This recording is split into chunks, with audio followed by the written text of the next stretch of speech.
Hello dear students. मैं अमित सिंह चेतना सृजन परिवार में आप लोग का स्वागत करता हूं। आज हम लोग दिल्ली इलेक्शन के बारे में बात करेंगे, जो कि 5 फरवरी को हुआ था और इसका रिजल्ट 8 फरवरी को डिक्लेयर हुआ है, जिसमें बीजेपी ने मेजॉरिटी गवर्नमेंट बनाई है। ठीक है, तो सबसे पहले हम देखते हैं कि दिल्ली इलेक्शन 2020 में क्या हुआ था। दिल्ली इलेक्शन 2020 में जैसे कि आप लोग देख पा रहे हैं, आम आदमी पार्टी को 62 सीट्स मिली थी और बीजेपी को 8 सीट्स मिली थी। ठीक है, और आईएनसी को 0 सीट्स थी। ये मैप है जो election commission of India publish करता है। जो दिल्ली की 70 कॉन्स्टिट्यूएंसीज है उसमें बीजेपी की ये जो सैफरॉन में है वो दिख रही है, और वायलट में आप लोग को आपकी सीट दिख रही है। ठीक है, अब आगे बढ़ते हैं। हम वोट शेयर देखते हैं कि जो इलेक्शन हुए हैं उसमें वोट शेयर किन किन पार्टीज का कैसा था। तो जैसे कि 1993 में देखेंगे तो वोट शेयर बीजेपी का 42% था, कांग्रेस का 34 था। 1998 में बीजेपी का 34, कांग्रेस का 47। 2003 में 35% था बीजेपी का, 48 कांग्रेस का था। 2008 में 36% बीजेपी का, 40 कांग्रेस का। अब इंडिया अगेंस्ट करप्शन मूवमेंट हुई 2012-13 के आसपास, उससे इमर्ज हुई आम आदमी पार्टी। तो वहां से आम आदमी पार्टी दिल्ली की पॉलिटिक्स में एक्टिवेट हुई। ठीक है, तो सबसे पहले हमें आम आदमी पार्टी कब दिखती है दिल्ली के पॉलिटिक्स में? 2013 में। उसमें क्या हुआ कि आम आदमी पार्टी का वोट शेयर कितना था? 29.5 या 29.5%। इसके बाद बीजेपी का वोट शेयर कितना था 2013 में? 33%। कांग्रेस का 24.6। तो जो 2013 के इलेक्शन हुए थे उसमें आम आदमी पार्टी और कांग्रेस ने मिलकर गवर्नमेंट बनाई थी। उसके बाद जब 2015 के इलेक्शन हुए तो आम आदमी पार्टी का जो वोट शेयर था वो बिल्कुल ही बढ़ गया। आप लोग जैसे देख पा रहे हैं कि उनका वोट शेयर 54% हो गया या 54% हो गया, और बीजेपी का वोट शेयर ऑलमोस्ट कांस्टेंट रहा है, लेकिन कांग्रेस का वोट शेयर काफी गिर गया। फिर 2020 में भी हमें वोट शेयर आम आदमी पार्टी का ऑलमोस्ट सेम देखने को मिला, लेकिन बीजेपी का वोट शेयर थोड़ा सा बढ़ा हुआ दिखा 2020 में, और कांग्रेस का वोट शेयर और कम हो गया। इसके बाद ये 2025 में जो इलेक्शन हुए हैं उसका रिजल्ट है, बीजेपी को मिली है 48 सीट, आपको मिली है 22 सीट, और कांग्रेस को मिली है 0। ठीक है, तो ये दिल्ली इलेक्शन का फाइनल रिजल्ट रहा। सोर्स क्या है इसका? Election commission of India. ठीक है, आगे बढ़े थे। ये उसका ये मैप है। ये map election commission of India की वेबसाइट से लिया गया है। तो ये जो हमें ब्लू में दिख रहे हैं ये आपकी सीट्स हैं, और जो हमें सैफरॉन में दिख रहे हैं ये बीजेपी की सीट्स है। ठीक है, बीजेपी में कितनी सीट्स मिली है? 48, आपको 22। ठीक, ये वही है। आ, जैसे कि आप देख पा रहे हैं, जो फॉर्मर सीएम है दिल्ली के, अरविंद केजरीवाल, वो आप कैंडिडेट प्रवेश साहिब सिंह से 4,089 वोटों से हार गया। अब ये बेसिकली दिल्ली का पॉलिटिकल टाइमलाइन हम लोग देख लेते हैं कि दिल्ली की कॉन्स्टिट्यूएंट जो दिल्ली की लेजिस्लेटिव असेंबली है वो कब बनी और उसमें कैसे कैसे चेंजेस हुए। ठीक है, तो सबसे पहले हम देखते हैं कि पहला इलेक्शन जो हुआ दिल्ली में वो कब हुआ? 1952 में। कितनी सीट्स थी? 48। आईएनसी ने 39 जीती, और भारत जनसंघ जो कि बाद में बीजेपी बना उसने जीती थी 5 सीटें। ठीक है, और बाकी ये बेसिक डिटेल्स हैं, जो चीफ मिनिस्टर थे और पार्टी कौन थी उनकी, जो चीफ मिनिस्टर थे उनकी पार्टी। फिर ये जो विधानसभा थी या जो लेजिस्लेटिव असेंबली थी दिल्ली की वो सस्पेंडेड थी, उसे सस्पेंड कर दिया गया था 1956 से 1993 तक, और इसे एक यूनियन टेरिटरी बना दिया गया था। यहाँ क्या था, जब ये विधानसभा इलेक्शन हुए तो दिल्ली स्टेट था, और इसे 1956 में यूनियन टेरिटरी बना दिया गया था, और 1956 से 1993 तक असेंबली सस्पेंडेड थी। ठीक, तो इसके बाद 1993 में फिर से रिकॉन्स्टिट्यूट किया गया इस पे असेंबली। ये क्या बनी तब? यूटी विथ असेंबली बनी, Delhi union territory with assembly बनी, ठीक है, कब 1993 में।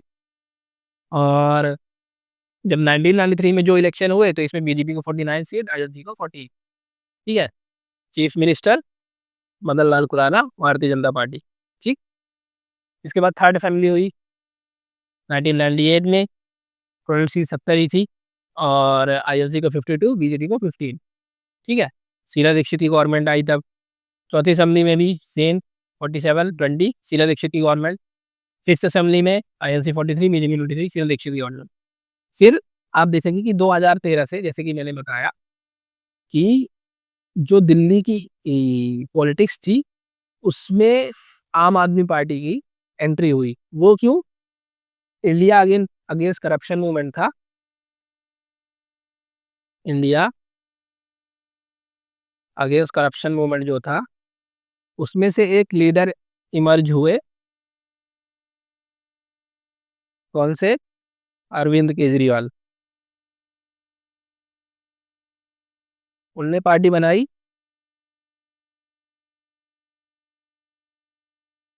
आम आदमी पार्टी। और इसने पहले इलेक्शन में आम आदमी पार्टी ने बहुत अच्छा परफॉर्म किया, 28 सीट थी इसके पास। आईएनसी के साथ इनने कोलिशन करके गवर्नमेंट बनाई, जिससे केजरीवाल चीफ मिनिस्टर बने। और इसके बाद फिर जो 7th असेंबली है 2015 में जो इलेक्शन हुए, इसमें आम आदमी पार्टी को 67 और बीजेपी को 3 सीट मिली। और जो 8th असेंबली हुई उसमें आम आदमी पार्टी को 62 और बीजेपी को 8 सीट मिली, ठीक है। हम आगे देखते हैं। तो जैसा कि मैंने पहले आप लोग को बताया या बात की कि पहले लेजिस्लेटिव असेंबली थी दिल्ली में, दिल्ली एक स्टेट था, और 8 असेंबलीज थी, और 27 साल के लिए 56 से 93 तक इसे अबॉलिश कर दिया गया था और यूनियन टेरिटरी बना दिया गया था, ठीक है। लेकिन तब इसके पास लेजिस्लेटिव असेंबली नहीं थी। लेकिन 93 के बाद इसको एक लेजिस्लेटिव असेंबली दे दिया गया, क्योंकि दिल्ली को स्पेशल स्टेटस दिया गया।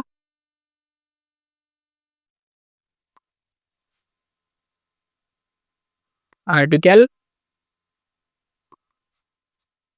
239 AA, एक कॉन्स्टिट्यूशन का आर्टिकल है। इसके तहत दिल्ली को स्पेशल स्टेटस दे दिया गया कि ये होगी यूटी विथ लेजिस्लेटिव असेंबली,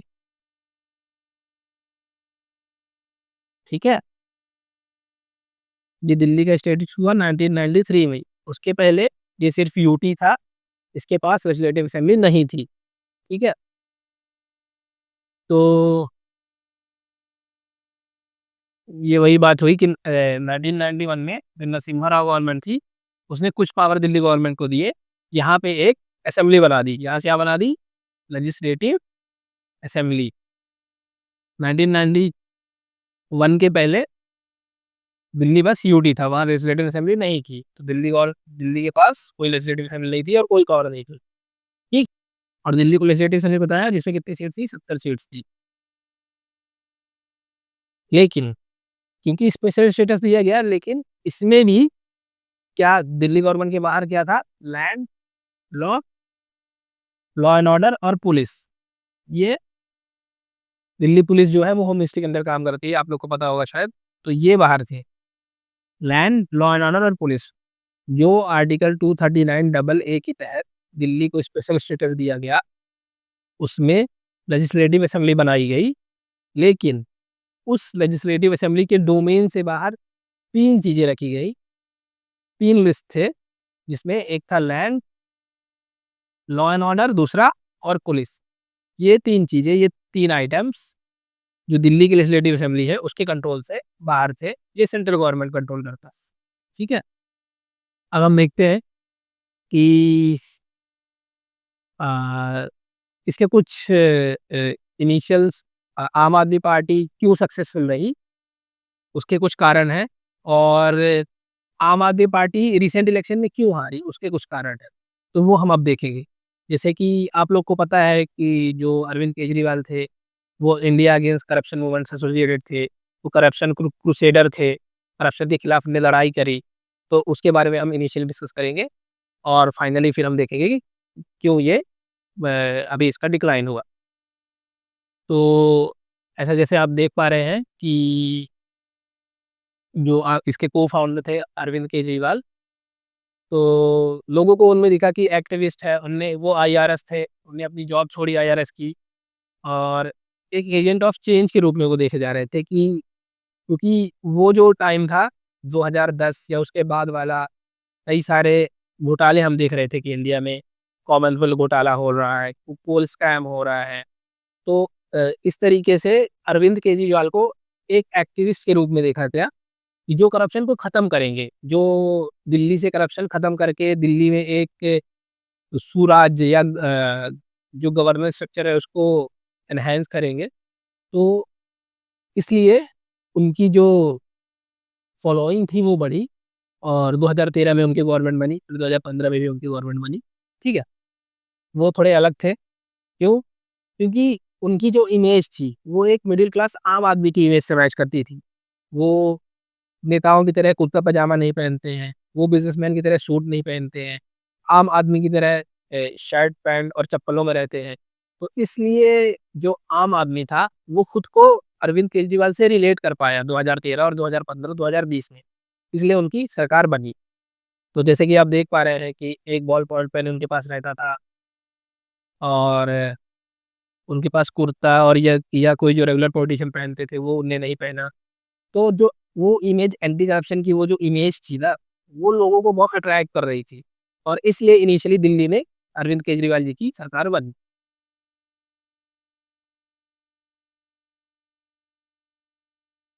हाँ, लेकिन ये जो इमेज थी अरविंद अरविंद केजरीवाल की, ये धीरे-धीरे, धीरे-धीरे डिग्रेड होती गई। जैसे कि बहुत सारे केसेस उनके खिलाफ लगाए गए, जो कि अभी एलिजेड हैं, अभी वो कन्विक्ट नहीं हुए हैं, तो इसलिए वो केस अभी चल रहे हैं। तो वो एक कारण था कि उनकी इमेज धीरे-धीरे, धीरे-धीरे धूमिल होती गई। इसके अलावा सीएम रेसिडेंस पे जो शीश महल जिसे नाम दिया गया, ऐसा देखा गया या माना गया कि जो सीएम रेसिडेंस था, उसमें व्यापक रूप में कुछ खर्चे किए गए थे, जो गैर ज़रूरी थे। जैसे कि अ, इम्पोर्टेड कर्टेन्स जो वहाँ पर्दे लगाए गए, वो बहुत महँगे थे। इसके अलावा किचन के अप्लायंसेस जो थे, वो महँगे थे। लेविश एक्सेसरीज़ एंड फिटिंग्स, जो फिटिंग वगैरह थी, वो बहुत महँगी थी। तो उसे कुछ जो पार्टीज़ थी, जैसे बीजेपी, उसको सीएम रेसिडेंट को नाम क्या दिया? शीश महल। क्योंकि जो ए एक्स्ट्रावेगेंट एक्सपेंडिचर था या जो गैर ज़रूरी खर्चे थे, वो बहुत ज़्यादा किए गए यहाँ। और आगे देखते हैं। इसके अलावा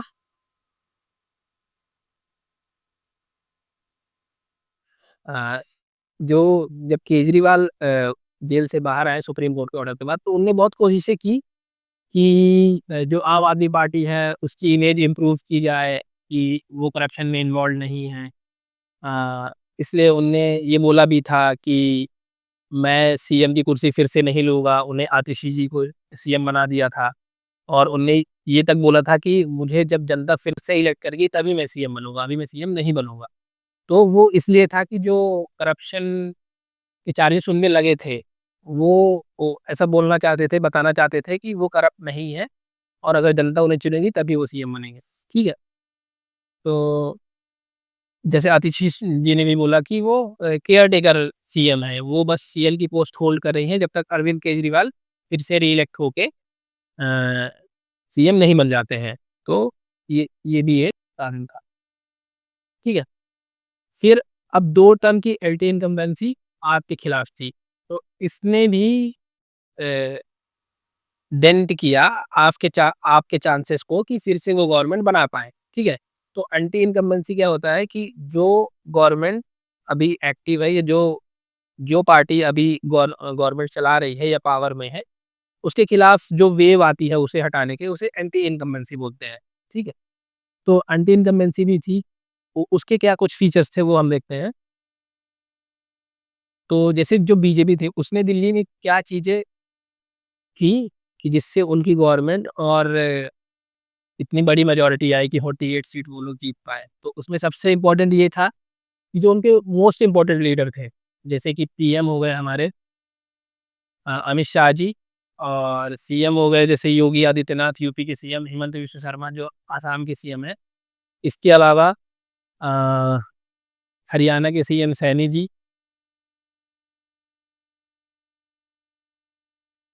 इन सब जो लीडर्स हैं, इनने एक व्यापक रूप में प्रचार प्रसार किया। ये कंटिन्यूअसली दिल्ली आते गए, इनकी रैलियां हुई, इनने प्रचार किया, तो एक जो इम्पैक्ट होता है वो क्रिएट हुआ। एक जो इनका फॉलोइंग था वो थोड़ा ब्रॉड बेस हुआ, क्योंकि अलग अलग जगहों से लीडर आ रहे थे प्रचार करने।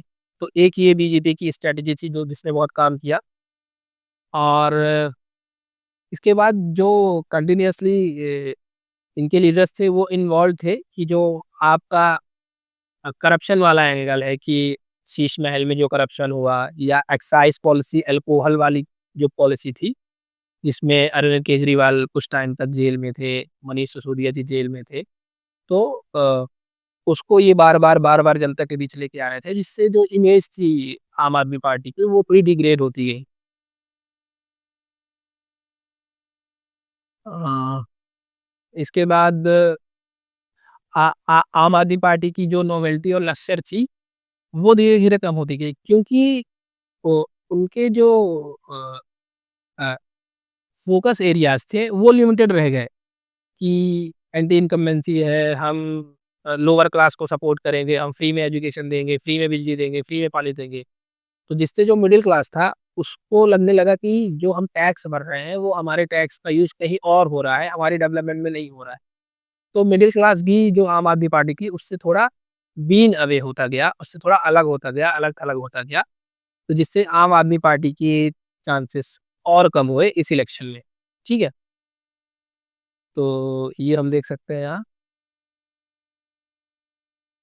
इसके बाद जो यमुना से रिलेटेड कंट्रोवर्सी थी, रिवर यमुना से रिलेटेड पॉइजनिंग क्लेम का, तो उसमें भी जो केजरीवाल ने बोला कि रीवा में जो यमुना रिवर है उसमें पॉइजन मिलाया गया।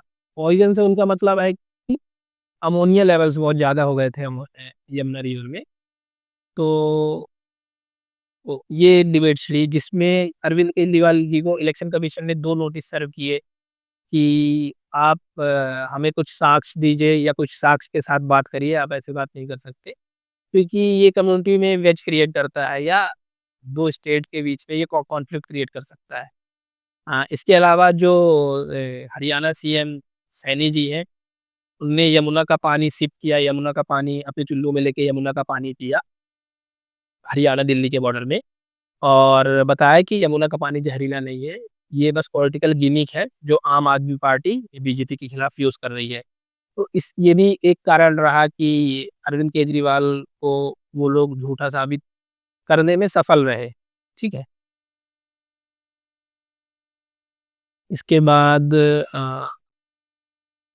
अब चूंकि जब आम आदमी पार्टी गवर्नमेंट में आई थी 2013 में, तो उनने प्रॉमिस किया था कि ये जो यमुना है उसे वो साफ करेंगे, और 100% इसका करेक्शन और ट्रीटमेंट होगा यमुना के सीवेज का। लेकिन वो अभी तक नहीं हो पा रहा है, और धीरे धीरे जो यमुना है वो उसका पानी और भी खराब होता जा रहा है या जहरीला होता जा रहा है। तो इसलिए यहाँ भी उनने जो 10 साल पहले प्रॉमिस किया था 2015 में, वो पूरा नहीं कर पाए। तो ये भी एक कारण रहा जो आम आदमी पार्टी है उसकी हार का। ठीक है, अब आगे देखते हैं। इसमें भी जैसे कि जो हरियाणा का हाई कोर्ट है उसने भी अ, आम आदमी पार्टी के जो लीडर है अरविंद केजरीवाल, उनको बोला कि आप साक्ष्य लेके आइए। आप ऐसे एलिगेशन नहीं लगा सकते, आप साक्ष्य लेके आइए। जो कि इलेक्शन कमीशन का भी पॉइंट है कि आप साक्ष्य लेके आइए कि क्यों आप बोल रहे हैं कि यमुना का पानी जहरीला है। तो चूंकि अरविंद केजरीवाल कोई ऐसे साक्ष्य प्रस्तुत नहीं कर पाए, तो उसके कारण भी इनके चांसेस और कम हुए। ठीक है, अब ये इलेक्शन कमीशन की बात हमने कर ली कि उनको फैक्चुअल डेटा या साक्ष्य प्रोवाइड करने की बात की थी। और फिर हरियाणा चीफ मिनिस्टर ने यमुना का पानी पिया, दिल्ली ये जो इवेंट हुआ था, जो उनने यमुना का पानी सीप किया या यमुना का पानी पिया, वो दिल्ली हरियाणा के बॉर्डर में था। जब यमुना जी हरियाणा से दिल्ली एंटर करती है, तो उस बॉर्डर पे उनने वो पानी पिया और उससे वो प्रूव किया कि इसका पानी जहरीला नहीं है। इसके बाद और कुछ कारण थे, जैसे कि मिडिल क्लास एक बहुत बड़ा कारण है कि जो दिल्ली है, उसमें करीब 67%, 67% मिडिल क्लास है। तो कुछ रिसेंट अनाउंसमेंट हुई, तो उसने हेल्प की। तो सबसे पहले जो अनाउंसमेंट हुई, वो हुई है 12 लाख की जो इनकम है, वो हो गई है टैक्स फ्री। ये अनाउंसमेंट हुई बजट में। तो इसने मिडिल क्लास को अपनी तरफ खींचा बीजेपी पार्टी में। इसके अलावा जो आम आदमी पार्टी फ्रीवीज दे रही थी, तो वो जनरली जो लोअर मिडिल क्लास या लोअर क्लास है, उसके लिए था। जैसे कि फ्री बिजली हो गई, फ्री पानी हो गया, फ्री बस राइड हो गई। तो जो मिडिल क्लास पॉपुलेशन थी, उसे क्या लग रहा था कि उनके टैक्स का इस्तेमाल उनके लिए नहीं हो रहा है और दिल्ली में डेवलपमेंट नहीं हो रहा है, केवल फ्रीबीज बांटे जा रहे हैं, या जिसको हम रेवड़ियां भी बोलते हैं। ठीक है। तो इस कारण से जो मिडिल क्लास था, उसे ऐसा लग रहा था कि उनके धन का इस्तेमाल उनके डेवलपमेंट के लिए नहीं हो रहा है, तो मिडिल क्लास किधर शिफ्ट हुआ? बीजेपी की तरफ शिफ्ट हुआ। ठीक है। आगे अब एक एक और कारण है कि जो दिल्ली है, क्योंकि वो अर्बन सेंटर है और कैपिटल भी है इंडिया का,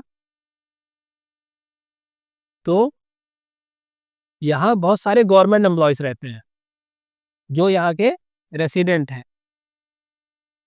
ठीक। तो वो यहाँ के रेसिडेंट है, तो यहाँ वोट भी करते होंगे। तो गवर्नमेंट अभी क्या लेके आई, central government, eighth pay commission. तो एट्थ पे कमीशन में ऐसा माना जा रहा है कि जो गवर्नमेंट एम्प्लॉयज है, इनकी सैलरी करीब 70% तक बढ़ जाएगी। तो जो भी सेंट्रल गवर्नमेंट के एम्प्लॉयज थे, तो उनका भी टिल्ट गवर्नमेंट की तरफ हुआ, क्योंकि सेंट्रल गवर्नमेंट में अभी बीजेपी की गवर्नमेंट है, तो इसलिए उनका टिल्ट दिल्ली में भी बीजेपी की तरफ हुआ। तो ये भी एक कारण था बीजेपी की मेजोरिटी हो। इसके अलावा जैसे यूनियन बजट की मैंने बात कर ली कि 12 लाख का जो टैक्स था, 12 लाख की जो इनकम थी, उसको टैक्स फ्री कर दिया गया। और जो बीजेपी के लीडर्स थे, श्री नरेंद्र मोदी, श्री अमित शाह जी, तो उन सब ने ये रिलीफ देने की बात की थी और ये बोला ये जो हमारा रिलीफ है, वो इसके लिए डायरेक्टेड है, मिडिल क्लास के लिए। ये क्लियरली बात बजट में रखी गई थी कि हम मिडिल क्लास की कंजम्पशन और मिडिल क्लास के एक्सपेंडिचर को प्रमोट करने के लिए ही बजट में ये प्रोविजन लेके आए हैं कि 12 लाख तक की जो इनकम है, उसमें टैक्स नहीं लगेगा। ठीक है। एक और महत्वपूर्ण कारण और जो आखिरी कारण मुझे लगता है, वो था स्प्लिटिंग ऑफ वोट्स। ये क्या है? जैसे कि देखा गया कि जब 2013 में आम आदमी पार्टी की सरकार बनी, तो उनको सपोर्ट मिला था कांग्रेस का। लेकिन ये वाला जो इलेक्शन था 2025 वाला, इसमें कांग्रेस और आम आदमी पार्टी ने दोनों ने ही अलग अलग कैंडिडेट्स खड़े करे थे 70 सीट्स में। तो यहाँ इनके वोट बढ़ गए। इसके अलावा कुछ और पार्टीज थी जो इस बार दिल्ली के इलेक्शन में आती हुई दिखी, जैसे कि बहुजन समाजवादी पार्टी, मायावती की। इनने भी 70 सीटों में अपने कैंडिडेट खड़े किए। तो इसने भी जो आम आदमी का वोट शेयर था, उसे कम किया। इसके अलावा अ, हमें असाउद्दीन ओवैसी जी की पार्टी, जिसे AIMIM भी बोलते हैं, ऑल इंडिया मजलिस ए इत्तेहादुल मुस्लिमीन, तो इस पार्टी ने भी अपने कैंडिडेट खड़े किए थे, जिससे भी आम आदमी पार्टी का वोट शेयर कम हुआ। इसके अलावा चंद्रशेखर आजाद जी की पार्टी है, उन उनने भी अपने कुछ सीट्स में कैंडिडेट खड़े किए थे, जिसके कारण आम आदमी पार्टी का वोट शेयर कम हुआ और फाइनली जो अजीत पवार की पार्टी थी, नेशनल कांग्रेस पार्टी, उनने भी कुछ सीट्स पे जैसे कि 30 सीट्स पे अपने कैंडिडेट खड़े किए थे, जिससे कि अ, आम आदमी पार्टी का वोट शेयर कम हुआ। तो ये बेसिक हमने चीज़ें देख ली कि दिल्ली स्टेट की लेजिस्लेटिव असेंबली की क्या जर्नी थी, वो कब बनी, कुछ टाइम तक सस्पेंडेड रही, उसके बाद कब वो रिफ़ॉर्म हुई, उसके बाद कौन-सी पार्टी की गवर्नमेंट थी, 2013 में आम आदमी पार्टी का इमर्जेंस कैसे हुआ और उसके बाद से लगातार कैसे उनकी गवर्नमेंट रही और फाइनली इस इलेक्शन में वो लोग क्यों हारे, इसके सारे रीज़न्स हमने देख लिए। तो ये सारे डिटेल्स थे दिल्ली इलेक्शन का। तो आप लोग इस वीडियो को देखिए और इसे शेयर और सब्सक्राइब करिए हमारे चैनल को। Thank you.